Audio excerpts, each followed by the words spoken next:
If you've been to the grocery store, the gas station, or basically anything to do with money lately, you're most certainly feeling the sting of record inflation.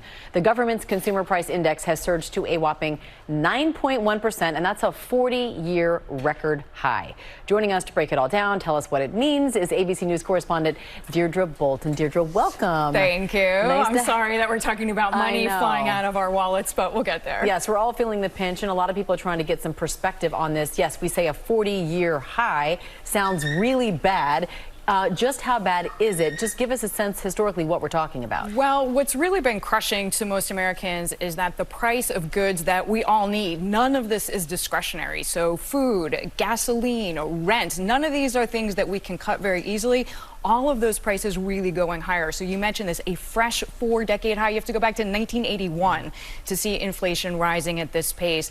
And just to put a dollar figure on it, if for the American family to spend the same on the same goods and services now versus last June, it is a $493 per month difference. Wow. So a family that's really living dollar to dollar, that's a huge difference. And it accumulates. It's not getting better. That's exactly right. One thing that might be getting a little better, though, is the price at the pump. I know anyone who drives a car knows gas prices have been astronomical, but there is some hope in that department? There is some hope in that department, and if you're speaking with drivers recently, they'll tell you, I feel like I won the lotto, because about a month ago, the national average was over $5 a gallon, which is an all-time record high. That was really punishing, and in fact, this energy component was weighted more than half of this super scary inflation number that we just got. But we are seeing prices come down. So the national average closer to about $4.60 right now.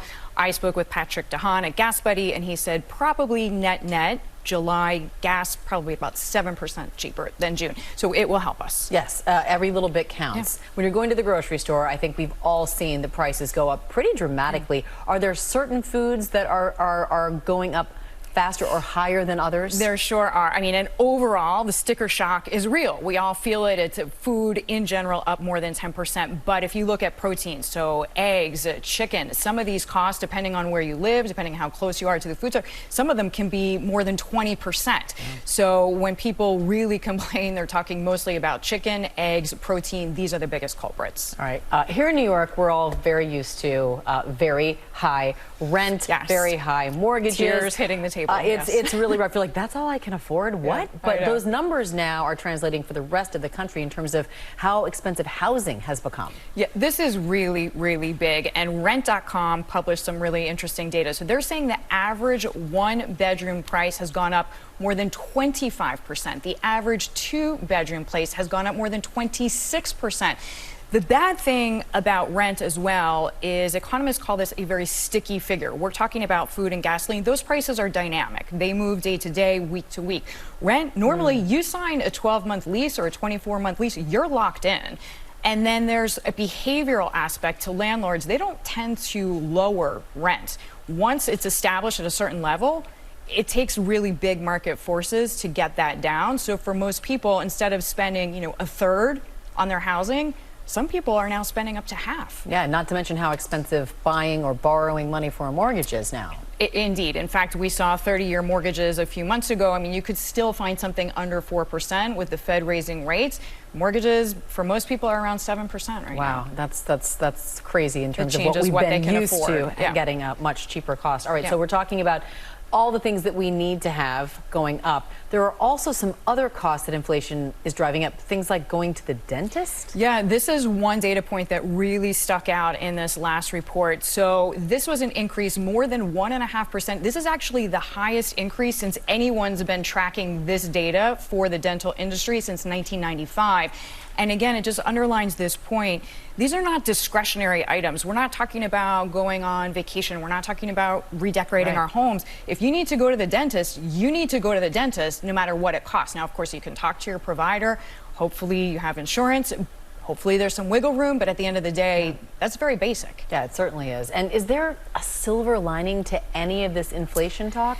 There is a silver lining in the sense that the U.S. labor market is really strong. if you want to make a generalization, an American who wants a job can have a job. So if you're looking for a bright spot in the economy, it's that as far as the labor market goes, it's pretty healthy. And if you look at something incidental, for example, Amazon Prime Day just closed in the last 48 hours. It was their best Prime Day ever on record, something like 300 million items sold.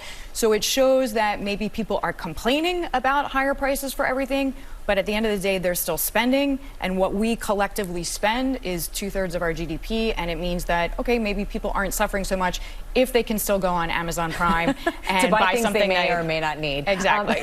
So it's a silver lining. Any tips on saving money? I would say, especially for the drivers, Gas Buddy and Waze, if you put in your zip code, it will give you the cheapest gas in your area. For food shopping, if you shop at the same 3 places, just join their loyalty program. Yeah. Okay, fine, you give up an email, but you'll get deals on the items that you buy.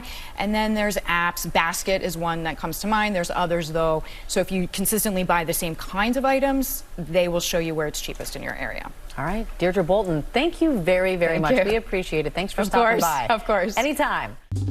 Well, hey there, GMA fans. Robin Roberts here. Thanks for checking out our YouTube channel. Lots of great stuff here. So go on, click the subscribe button right over here to get more of awesome videos and content from GMA every day, anytime. We thank you for watching, and we'll see you in the morning on GMA.